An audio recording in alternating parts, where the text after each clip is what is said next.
सबु समय चर्चा थाए बलांगीर भीमभोई मेडिकल कॉलेज और हॉस्पिटल।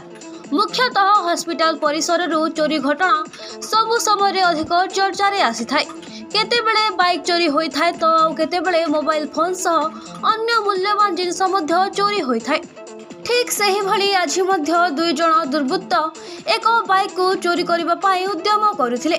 उपस्थित लोके दुई जन दुर्बृत्त को काबू करी पुलिस जिम्मारे देथिले। बलांगीर टाउन पुलिस एक मामला रुजु करी दुई जन को गिरफ्त करने सह कोर्ट चालाण करिथिबा नै जणा पड़िछि।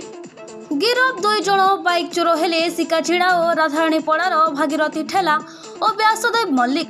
तेबे आसंतु एही घटना को नहीं एसडीपीओ कौन कहउछंती सुनिबा। एकटा पाखापाखि आमर हॉस्पिटल भीमभोई हॉस्पिटल रे दुई जन पिला जो माने अछंती कि आमर सिकाछिड़ा एंड राधाराणीपड़ार भागीरथी ठेला और व्यासदेव मल्लिक से हॉस्पिटल कैंपस रे गोटे मोटरसाइकिल चोरी कर समय आमर जो पुलिस एटी डेप्लॉयड अच्छा प्लस जो सिक्यूरीटी गार्ड आम हॉस्पिटल तरफ अच्छा दुई जन मिसिक धरी से जो चोरी कर मोटरसाइकिल रिकवरी कराई से दुई जन जाक ये केस अरेस्ट अच्छा।